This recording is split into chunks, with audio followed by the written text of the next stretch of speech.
நம்ம பிரபஞ்ச உற்பத்தினா என்ன அப்படிங்கிறது பார்க்கணும். இந்த பிரபஞ்சம் உருவாகிறதுக்கு முன்னாடி எதுவுமே இல்ல. எல்லாமே வெட்ட வெளியா இருந்துச்சு. ஒரு இருட்டு, ஒளி எதுவுமே கிடையாது. அந்த மாரி இருக்கிற சமயத்துல, ஒரு அதீத சக்தி மிக்க ஒரு ஒளி அப்படிங்கிறது உருவாச்சு அப்படின்னு சொல்றாங்க. அந்த ஒளிக்கு வந்து தன்மை அப்படிங்கிறது கிடையாது. அது குணங்கள் கிடையாது. அதுக்கு உருவம் கிடையாது. அது ஒரு ஒளி அவ்வளவுதான். இந்த சக்தியில சில காலங்களுக்கு அப்புறம் சில தத்துவங்கள் அப்படிங்கிறது உருவாகுது. அதாவது பிரணவத்தின் தத்துவம் பிறக்குது.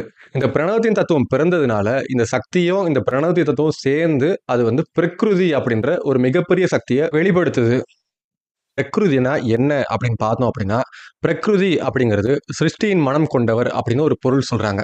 அதாவது முதல் 2 எழுத்தான அப்படின்றது வந்து சாத்வீக குணத்த குறிக்குது. கிரு அப்படிங்கிறது ராட்சச குணத்த குறிக்குது. தீ அப்படிங்கிறது தாமச குணத்த குறிக்குது.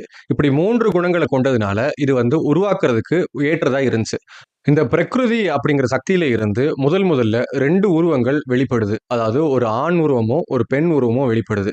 அந்த 2 உருவங்களும் என்ன பண்றதுன்னு தெரியாம, அவங்க தவத்துக்கு போணும் அப்படின்னு சொல்லி அவங்க தவம் கண்ண மூடி தவத்துல இருக்காங்க. அந்த சமயத்துல அந்த பெண் உருவம், அதாவது பெண் உருவம் கொண்ட அந்த சக்தி கிட்ட இருந்து நெறைய தத்துவங்களும், மகத்துவங்களும் பிறக்குது. அதாவது பஞ்சபூதங்கள் தத்துவங்களும் சரி, ஐம்பொறி தத்துவங்களும் சரி, இது மாரி நெறைய பிறக்குது. ஆண் சக்திட்ட இருந்து, உடல்ல இருந்து நரல் அப்படிங்கிற நீர் அப்படிங்கிறது வெளிப்பட்டுக்கிட்டே இருக்கு.